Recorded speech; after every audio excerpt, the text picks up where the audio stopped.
have two really great celebrities with us tonight, and like Dean said, the department's been working hard to make this happen. We started on this almost a year ago to get these particular folks with us tonight and to present this to you. And I think you'll see that it really speaks a lot to our mission and speaks a lot to what we try to do in the community as well. So you're going to hear some exciting stuff tonight. I first want to introduce our first celebrities of the evening, Seth Chwast and his mother Debra. Seth is an artist. You can see one of his works here behind them. And there's several other pieces up in the lobby that you can look at after the show as well. Seth started taking art classes when he was 20 years old. Prior to that, I guess Debra will explain a lot of it, that was kind of trying to figure out what Seth would do. And he's found a great way to express himself. He's found a great way to tell the story, which Debra does remarkably well. I'm not going to belabor a whole lot with it because she's got a story to tell and some presentations to make. So we will have time for question and answer after the presentation. But Seth and Debra, take it away.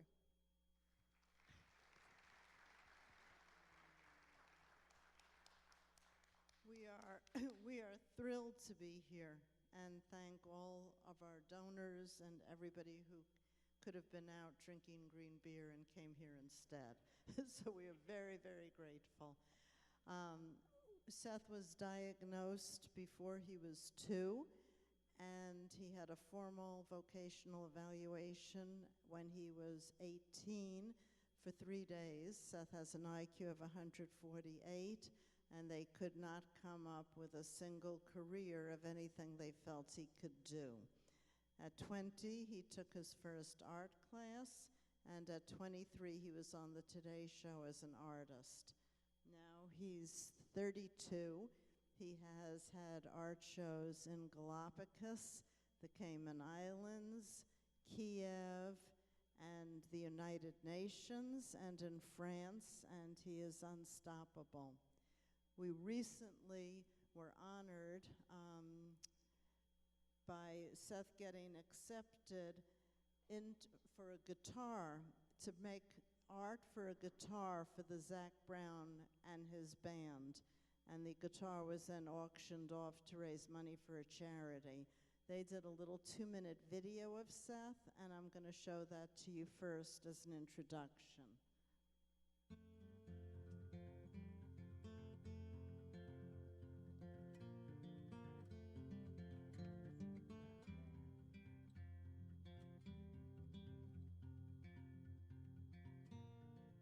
My son, Seth Chwast, is an artist, and he paints day and night. There's no way to stop him. It just pours out of him.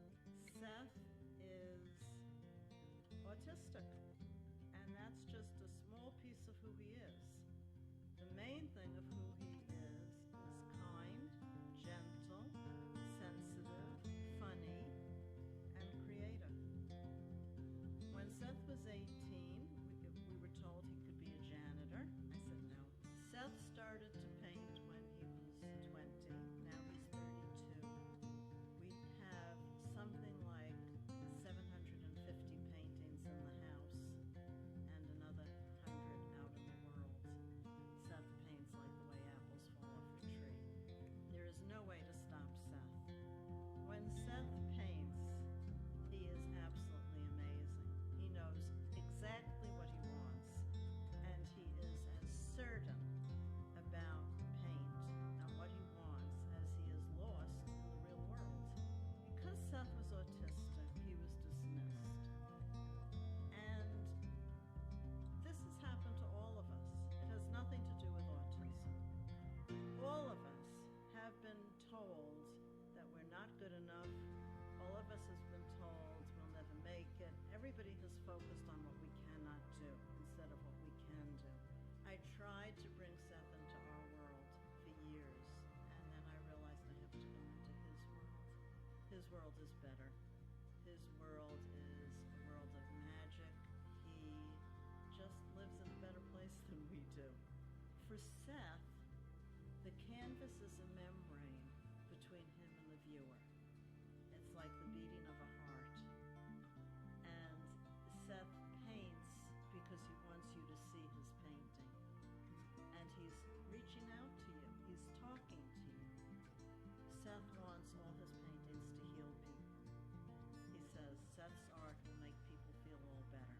Autism is an epidemic now.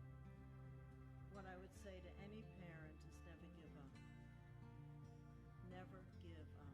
And I'd say that to any parent of an autistic person and any parent of any child in the world. You have no idea what your child is going to do.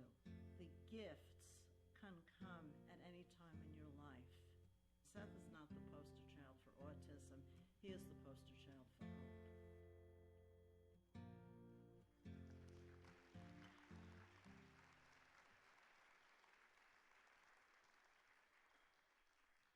They did a great job. So we have 3 new projects with Seth, and I'm going to show you a little bit of each one. So they're going to show you the next slide. Well, that's Zach Brown. This was in People magazine. We were so proud. Seth was in People magazine. And the next slide.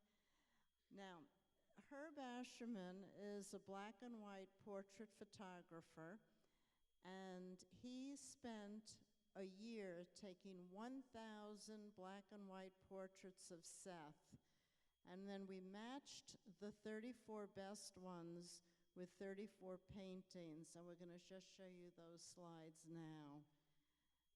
So that's Seth in front of our museum, and you saw that painting behind our couch in the video. And this show is opening April 1st, and then it's going to travel. We could see the next slide. It's going to travel to different museums and hospitals. And I think there are 2 more slides. Yeah, that's Seth playing basketball. And that's Seth in front of a sign for Hamilton and Broadway. And that's one of his paintings. They're all his paintings. And the next slide, this is our second project. It's called Abandoned Pearls. I wrote a book of poetry, and Seth did the art for it. And we're going to show you about 5 of those slides.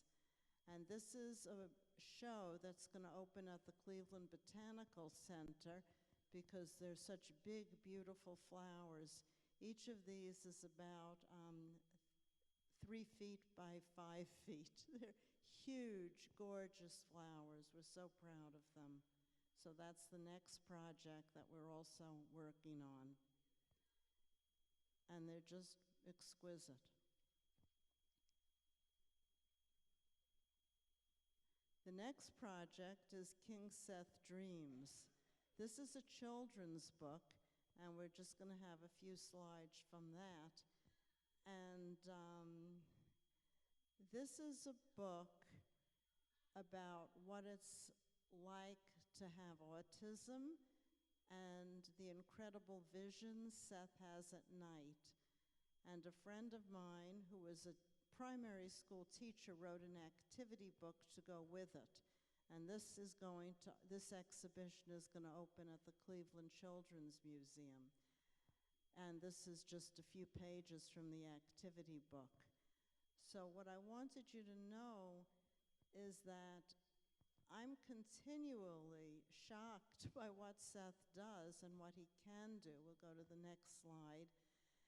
This book is absolutely amazing. There's a marine biologist in the Cayman Islands, and he looked at Seth's art, and look at this. On the left is Australian Aboriginal art. On the right is Seth's dolphin. Seth had never seen Australian Aboriginal art. And if you look at the dolphins, the shading's the same, the arc is the same, the waves are the same. The similarity is absolutely incredible. The next one shows on the left another Australian Aboriginal with teeny little dots all over, and on the right, teeny little dots. Seth, again, has never seen that art. The next one on the left is Native American string art, and on the right is Seth having never seen Native American art, doing something so similar that there's no way to understand how he's doing this. This is Seth's sky, and the Mesopotamian sky, I know that swastika has a different connotation, but it just was a rotation. It just means something rotating in the sky, and Seth just instinctively knew about how to do this. Now, this is interesting. This is just a painting with bubbles, and Greg looked at the bubbles, and I'll show you the next slide. He put a dot in the middle of each bubble, and it made isosceles triangles, perfect triangles. And he said to me, when you look at the bubbles, do you see triangles? I said, no. And he said, that's interesting, because it's so clear they're there. So how could Seth make perfect triangles? Show you the next slide. The next slide is about logarithms, and I'll chat with you about that for a minute while you just see this huge mural, which you saw already in the video. It turns out that Seth paints logarithms, and I don't know what logarithms are. I heard it in school. I heard about it. I don't understand them. I don't see them. But Greg said, oh, everything he does is a natural log. So I said, well, I'm going to talk about that. And one of my friends, Holden, said, you can't. He said, you don't know what a log is. How can you talk about it if you don't know what it is? But then I had dinner with a friend of mine, Sam, who's the head of a philosophy department, and he said, philosophy is only interested in questions. Once we have answers, it goes to some other department. We're not interested. We're interested only in questions. So after Greg worked with Seth's art, I have lots and lots of questions. And I think these questions might be of tremendous interest.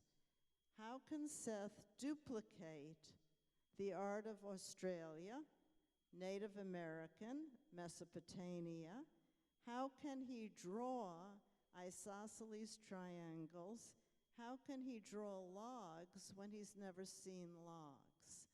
And what this means is there's something in Seth that's different from what's inside me, okay?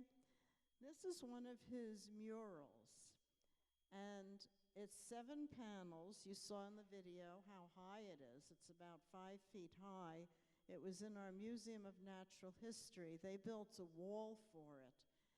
And the very end panel was entered into the United Nations competition, and Seth came in #1 in the world, and that panel became a stamp, and the result of coming in #1 in the world. I'll show you the next slide. This is Seth in front of the panel with a mentor, so you can see how big it is. And this is Seth at the United Nations in front of the poster saying that he came in first. There we are at the United Nations, where everybody was, Your Highness, Your Royal Highness, Sir so-and-so. Everybody but us was royalty. That's the end panel on the poster. And that's Seth in the audience at the United Nations. That's us signing at the end. That's Seth with Gordon Clapp. He's everybody's favorite detective from NYPD Blues. He heard us talk in Dartmouth and just fell in love with Seth. And they correspond, and when he opens on Broadway, he sends us tickets. And there we are with Greg. This is Seth's masterpiece. It opened at 55 Fifth Avenue. We'll do the next slide. It is 11 feet high, 26 feet wide.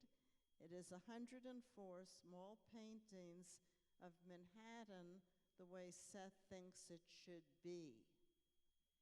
And there you can see again how huge it is. There are roller coasters in the sky. Seth is a great roller coaster fan. It's absolutely an immense painting. Right now it's in a children's hospital. And there it is, Manhattan floating. These are details of it. You just cannot imagine how obsessive Seth can be and how fantastically that works out. So what I'd like to say is that I had to learn that Seth was not going to come into our world. He was not going to be like us, like me. He's not a teeny bit autistic. He's the full deal. And I'm going to just let them show more slides while I talk a little bit about this. What I want to say is that Seth cannot do many of the things we can do. He cannot safely cross the street. He doesn't understand danger. He doesn't understand death. He doesn't understand any of those things. And he can influence the world. These are, as I look up, these are when he did cover art for textbooks. He did the cover art for 5 medical textbooks. Seth says his art will heal the world, and I think that it will. That's our book, and I'm going to read some sections from our book. Last year at this time, we had a mentor, and she told me she was leaving because I ate with my mouth open, and Seth ate with his mouth open. I don't know if this is true. And that since he was 32, it was too late to change him, and she'd rather work with young children where she could change them. And I said to her, you know, my number one goal for Seth is that he has perfect self-esteem. My number 2 goal is that he is able to paint whenever he wants. If I had 100 goals for Seth, chewing with his mouth closed would not make that list. So if that's your dream and that's what you want to do in life, follow your dream. It is not my dream. It's nothing I have any interest in. And at that point, I was also reading Othello, and Iago says reputation a fig. And what I thought was reality a fig. I don't care about reality. I don't care about anybody who wants to evaluate my son by telling me what he cannot do. There are so many things he cannot do, but there are so many things I cannot do. I can't do metrics. I can't learn foreign languages. I don't have perfect pitch. I can't sing on tune. I don't care. I'm a happy person because of what I can do, and I don't want to focus on what I cannot do. And I don't want anyone judging Seth by what he cannot do. And I said, nobody ever got a Nobel Prize for crossing the street. All the things we think, oh, you have to be able to do this, you don't. There are many people who live perfectly good lives who can't do what we consider is essential, and maybe they can do things that in our wildest dreams we would never be able to do. So this is our book, An Unexpected Life, and I'm going to read to you a few things. See, I have to learn how to hold the mic and change directions. I can't do that. Seth does it automatically, but so he does lots of things I can't do. When Seth paints, Seth burns hot and fast, all the while humming and relaxing, smiling and looking like it's a day at the beach. It's so natural and easy for him. I really don't understand how good he is. He burns, and I am the one to feed the fire. I am beginning to understand the magnitude of his fire. I stroke it 2 to 8 hours a day. During that time, I schedule mentors, organize exhibitions, write about him, archive his work, and physically deal with over 550 paintings. See, I can't move my head. This is 2011. We now have over 1,000 paintings. I believe I came to Earth to do service. I love doing service for Seth. I am the most happy I have ever been.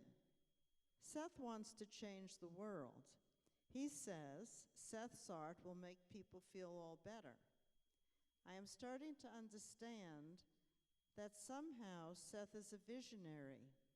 He is idealistic and loves humanity and symbols and can speak to the world in ways I cannot express, but I'm starting to witness. I do not think Seth is the poster man for the autistic.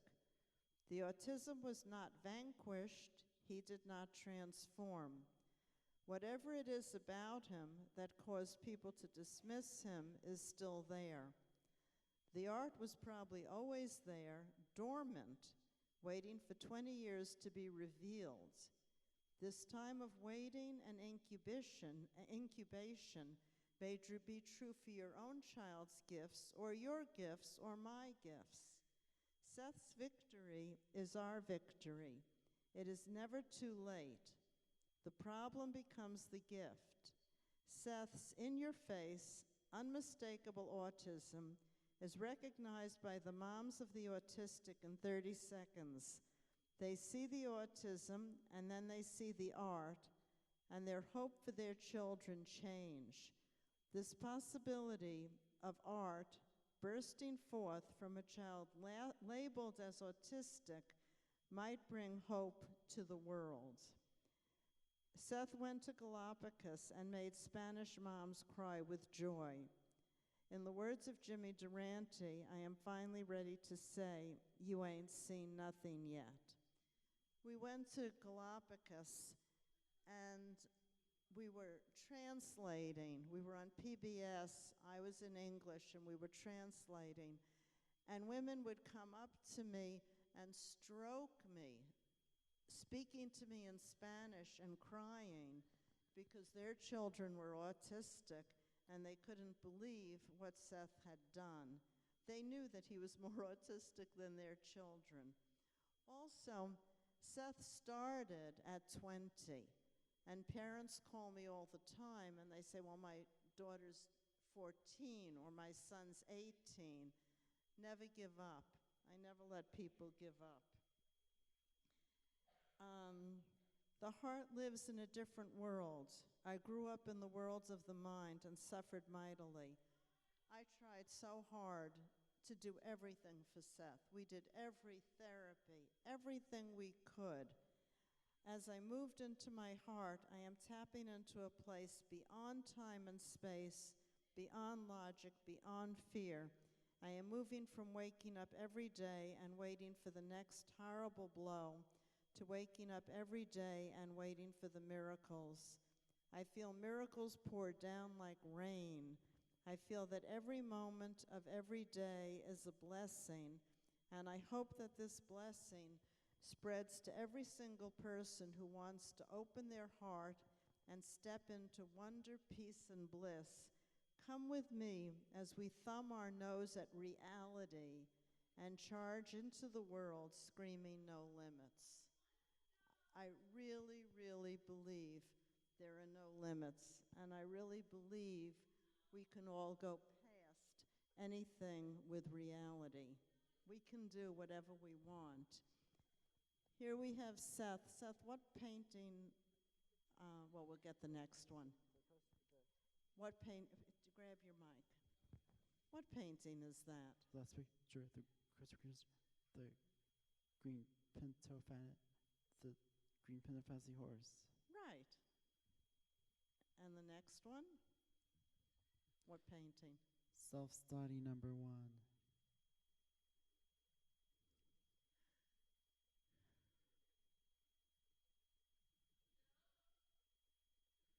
Many of Northern Lights. Northern Lights, right? The red fantasy horse. This horse is about 5 feet by 7 feet. It's very large. Many of Northern Lights, many of people swirls.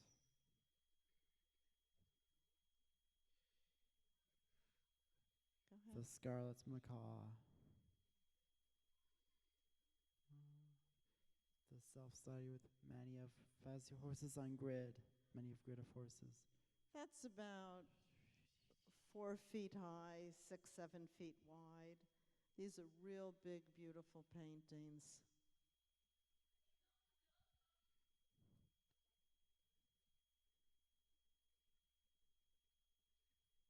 Yellow, green pinto fantasy horse. What's the name painting? These are about 4 feet by 5 feet, and they're based on Seth's going to Central Park. He loves the Central Park wall. This is one of my favorites. Fantasy Hippocampus number 1. This is the Fantasy Hippocampus number 1. And this is made out of what? Sculpting clay. It's a sculpture. You just put it in the oven and bake it. Anyone can do it at home. Hippocampus is walking on the ocean floor. So what I'd say is that Seth and I have been on a very long journey, and I love my son. I always loved my son. I always was open to him. Every day when he was a baby, I told him he was perfect. And my pediatrician said to me, "What are you going to do if something's ever wrong?" I said, "I'm still going to tell him he's perfect." After we got our diagnosis, I still told him he was perfect. I always felt that he was smarter than I was, and I respected him, and I looked up to him, and I followed him. I remember when he was 3 or 4, we were taking the garbage out at night, and we had a little trampoline in the back, and we should have been in bed. And he went and started jumping on the trampoline, and there was a mom part of me that thought, "Oh, take him, we should be in bed." And then I thought, why? It's a beautiful night. It's warm. It's lovely. He wants to be jumping. Why not jump? So I try to always follow his lead and think maybe he lives in a more magical place than I live, and maybe I could learn to be more like Seth, and maybe I'd be happier if I was more like Seth. So we had a lot of trouble, and we had a lot of adventures. He had a service dog, and we were always being arrested for bringing a dog into public property. And I wanted to take Seth into the United Nations, and the guard said, "You can't bring in the dog." And I said, "Yes, we can. It's disability law. We can bring in the dog." And he said, "That's America. This is the United Nations. It's not America. You can't bring in the dog." So I stayed out with the dog. My mom took Seth in. And when we came out, the guard came over. He said, "I lied to you." He said, "I just didn't know what to do, so I lied to you." And I thought, well, that's real interesting. So we there are not always solutions for things. The guard didn't know what to do. Many times in my life, I had no idea what to do. We had joy from the beginning. We had fun from the beginning. We had living hell from the beginning. It's been a lot better since he's painting. We still have living hell many, many days or many moments with every day. We have trouble with food. We have trouble with digestion. We have trouble with worrying about danger. Twice in one day we lost Seth yesterday. So we have lots of things that we worry about. And we have incredible beauty. That's the Big Bang. That's the painting he did. And it's just exquisite. It's absolutely beautiful. So we live in a world of beauty and wonder and art and pain and confusion. It's life. And it's very, very rich. Our life is very rich. And I wouldn't trade Seth for anybody. That's Seth with Michael Simon at the chef at the United. Oh, and Miss New York, that was a riot.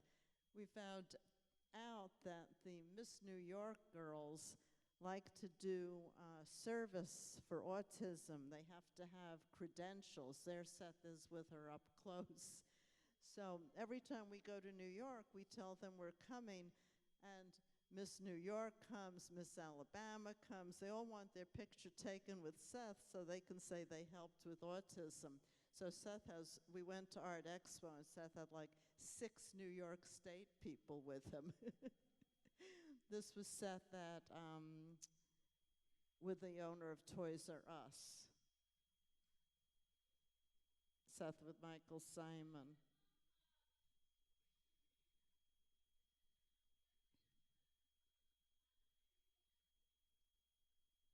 Are we out of slides? You can just go back to the beginning so that there's something up there while I'm talking. So we have had a wonderful journey, and we're still in the middle of it.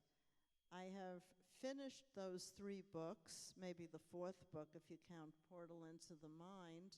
We have finished 4 books. We have to self-publish. Each of our books already has exhibitions.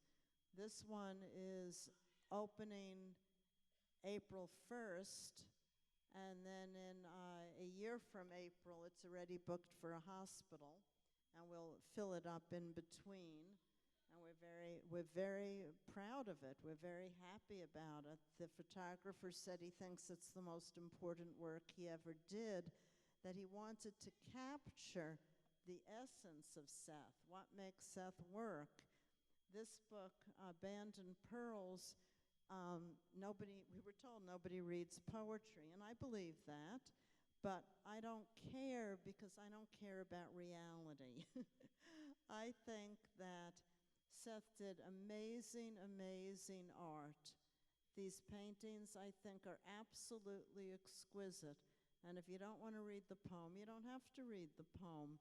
But I think the book should be available, and our Botanical Garden Center wants it, and I think other places will want it, because who wouldn't want gorgeous pictures of flowers that are 5 feet high and this beautiful and this vibrant? So I'm going to go forward with it. The same with King Seth. We've been working on that book for 3 years. People say to me, how does Seth paint? And I think what he does is he dreams. And I think his dream is sort of like another world, and then he comes back and paints whatever he saw. So all his mythic creatures are his friends at night. So I think he's just letting us see a different reality. And see, I think there he is on a Pegasus with a friend on a Pegasus. And I think at night Seth has friends. God knows during the day he doesn't have friends. But I think at night he has friends, and at night he can fly, and at night he sees colors. So we wrote about it, and this will be an exhibition with all these paintings on the wall, so you can see huge, beautiful, beautiful paintings. And then there'll be an activity book that a teacher could use for an entire semester, saying, where would you go? What do you dream about at night? If you could be any animal, what animal would you like to be? If you could have an animal as a friend, if you could have a make-believe animal, it's going to say, I don't know what I want to say about this. Like Seth is friends with griffins and he's friends with Pegasus, two different kind of creatures. So maybe you could have a friend who's special needs and a friend who's not. Maybe you could have room in your heart for all sorts of people, people who are like you and people who are different. So when we were in Cayman, I was privileged to spend time with Sister Helen Prigine, who wrote Dead Man Walking. And she said, we all grow up in our own little tidal pool. She said, I started out praying for people like my friends, people like me, people who were no different from me, because that's so easy. But she said, then I thought about Moses and saying, I heard the cry of my people, and I wondered, whose cry could I hear? So then she ended up on death row with people who were not like her, people not in her tidal pool. And then she ended up moving to New Orleans and living without air conditioning, trying to help the people after the flood. And that was a big learning thing for her. And it's the journey I've been on ever since I met Seth, of trying to go into a different reality and not assume my reality is the only reality or a better reality. I heard the cry of my people, and I hope that all of us can hear that cry and open our heart and know we're not going into something less than us, we're going into something different than us, something that can open our heart, open our soul, and teach us things that we never dreamed that we could know, bring us to a different reality. And that's what Seth has done to me, and it's what he's done for so many people. All his mentors say, Seth heals me. They all say that. They say, I just love being with Seth. He heals me. I love being with Seth. He's so easy. I love being with Seth. So I'm his mom, and I love being with Seth. So I think, I don't know where we are on time. Anybody know anything about where we are on time? Oh, I missed you? Okay. So are we up to Q&A? Okay, anybody have questions?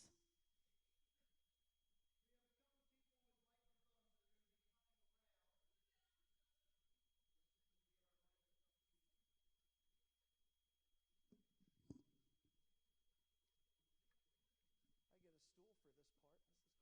Okay. All right. So, John, that's probably on now. You don't have to do anything. Yep, it's working. So I think we had a question right up here in the front. We'll just...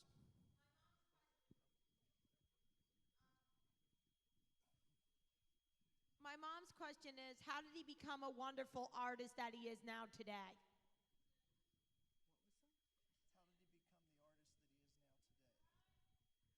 How did he become the artist that he is now today? Okay, how did Seth become the artist he is today? I wish I had a way to show you what's in this book. Outside there are copies of it, But if you turn to page 15, these are the first 3 paintings he ever did. And they are drop-dead gorgeous. They are beyond anything I could have ever done. You saw the red horse, that giant red horse, and that was another very, very early painting. There was almost no process. There was almost no curve. It's like he was born able to paint, and we didn't know it. It's like nobody taught him how to paint. He always paints with mentors, and that's a different story. It's much more complicated. He will only paint if he's with someone who appreciates what he does. So, like, he doesn't paint when he's alone, and he doesn't paint with the people who love him and who don't know anything about art, because we're not going to get excited in a way that resonates with him. He went to a Prince class at the museum. He was the only special needs person there. And his horse was purple with a green mane. And everyone came up and said, "Oh my God, look at those colors." And he wanted to paint for them. And one of the things I said is that the canvas is a membrane between him and the other person. It's the way his heart beats, and the other person knows what he's saying. He is trying to talk to you, and the paint is his medium. So in front, while he's painting, he wants you to pick up his message. After he paints, he wants his art to heal people. He wants it in universities, hospitals, any place where people need healing, which, of course, is every place. Thank you. Thank you. Did we have another question up front here? John, right in front. Hi, Seth. I am truly amazed by what you have done. And I'm really impressed. I'm so happy that you shared this with us this evening. And I would just like to know, do you sell these paintings? Are they for sale anywhere? Most of Seth's paintings are for sale. I am the most horrible person for this because I weep every time one leaves. And people say, "Sell it, sell it." "Oh, but I love this one." So there are 5 here that we were willing to sell. And if you go on his website, most things are for sale. There also, anything could be made into a print, and we have about 20 prints outside because we want everybody to be able to take home a piece of Seth. I have a daughter. Her name is Jane. She has autism. In autism, can she be like upset when something goes wrong or something's not like my sister took her out one day and she went to shopping and she said, "We don't have time to go out and eat. We're gonna have to go home." She's like, "Wife, why? You said we could go out. What's going on? I don't understand." Is that the way autism can do to you? Just in terms of just scheduling and following a routine in that way? Well,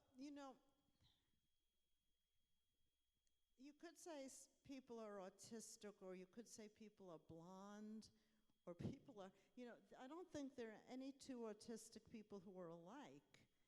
And some people love ritual, and for Seth, there are certain things that he loves ritual about. And then what Seth loves most in the world is to travel. So if you name any place in the world and say, "Do you want to go there?" he'll say yes. It doesn't matter that he's never been there. He's up for it. So some ways he needs ritual, and some ways he just loves the excitement of anything new. And probably every person in the world is different, whether we're autistic or not. there are things I need a ritual about, and there are things where I'm fine without ritual. We're human. You know? I think we can do one more question, and then we want to bring Lauren Potter out. So, John, we have one all the way over here on the other side. I'm going to make you earn your pay today. Around the gentleman in the dark sweatshirt. All the way back there. There we go.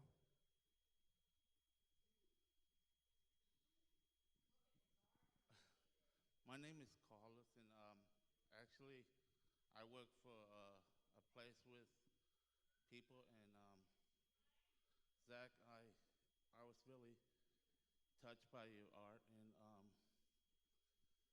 it really excites my heart. And I'd just like to say, keep plucking away, brother. God bless you. I think that's a great way to wrap this up.